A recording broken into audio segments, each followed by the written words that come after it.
Հայաստանի անվտանգության խորհրդի քարտուղար Ալեն Սիմոնյանը Դոժձ հեռուստաալիքին տված հարցազրույցում հայտարարել է, որ Հայաստանը պատրաստ է ընդունել ռուսաստանցիների նոր հոսք։ Նրա խոսքով սահմանին ոչ ոք չի պատրաստվում որևէ մեկին հարցնել, թե ինչու է նա եկել Հայաստան։ Սիմոնյանը նշել է, Հայաստանում ռուսաստանցիներին կվերաբերվեն հարգանքով եւ անհրաժեշտության դեպքում կօգնեն։ Նա անդրադարձել է նաեւ Եվրամիությանը կամ ԵԱՏՄ-ին անդամակցության հարցով Հայաստանում հնարավոր հանրաքվեի թեմային։ Նրա խոսքով, եթե մոտ ապագայում նման հանրաքվե անցկացվեր, ապա Ռուսաստանում շատ կվշտանային Հայաստանի բնակչության արձագանքից։ Սիմոնյանը շեշտել է, Հայաստանում շատերը վիրավորված են 2020 թվականի պատերազմի եւ դրան հաջորդած իրադարձությունների ժամանակ Ռուսաստանի դիրքորոշումից։ Մենք մեր ընտրությունը կկատարենք, երբ այդ հարցն իրական դառնա։ Եվրոպական միությանն անդամակցելու ուղղությամբ դեռևս որևէ կոնկրետ քայլ չկա, ընդգծել է Սիմոնյանը։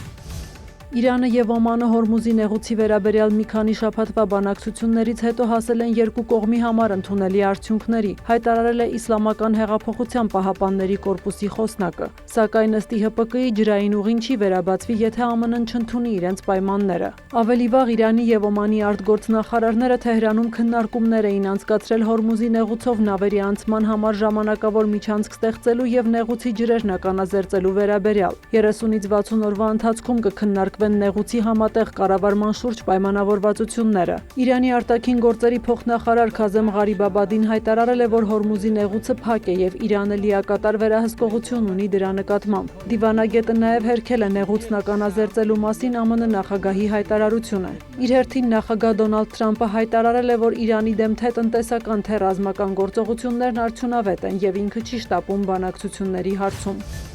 Նախագահ Վոլոդիմիր Զելենսկին այցելել է առաջնագիծ հայտարարել Դոնեցկի մարզում ուկրաինական դիրքերի ամրապնդման մասին։ Որոշվել է հետագա քայլերի հաջորդականությունը, քննարկվել են ստորաբաժանումների կարիքները։ Զելենսկին հայտնել է, որ Վաշինգտոնի հետ սերտ շփումները շարունակվում են խաղաղության հասնելու ուղղությամբ։ Միևնույն ժամանակ փոխադարձ հարվածները շարունակվել են։ Երկու կողմն էլ հայտնել է զոհերի եւ վիրավորների մասին։ Տամբովում ուկրաինական հարվածներից լիովին ոչնչացել է Վալբերիսի լոգիստիկ կենտրոններից մեկը։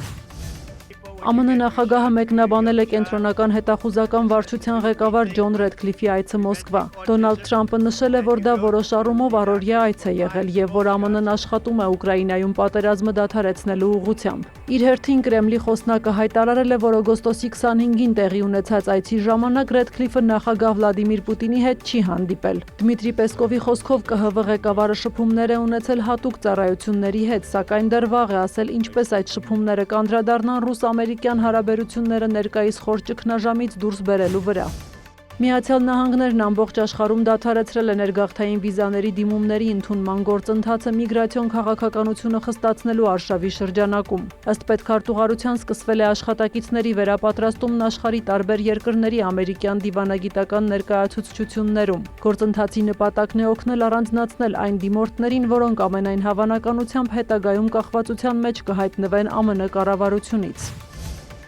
Նեպալի եւ Չինաստանի սահմանին ավերիչ ջրհեղեղ է տեղի ունեցել։ Նեպալում շուրջ 100 մարդ է զոհվել, մոտ 350 զբոսաշրջիկ անհետ կորել է, այդ թվում 291 օտարերկրացի, կան տասնյակ վիրավորներ։ Մի քանի գյուղ հեղեղվել է, փլուզվել են շենքեր, կամուրջներ, ճանապարհներ։ Զոհերի թիվը կարող է աճել։ Ըստ գնահատումների պատճառվել է 1.3 միլիարդ դոլարի վնաս։ Ջրհեղեղից մեծապես տուժել է նաեւ Տիբեթը։ Գիրոնգի նավահանգստում սողանք է տեղի ունեցել, կան անհետ կորածներ։ Չինաստանի նախագահ Սի Ցինփինը հրահանգել է որոնողափրկարարական լայնածավալ աշխատանքներ իրականացնել։ Նախնական տեղեկությունների համաձայն երկրաշարժը ձնահյուս է առաջացրել, ինչն էլ հանգեցրել է ջրհեղեղի։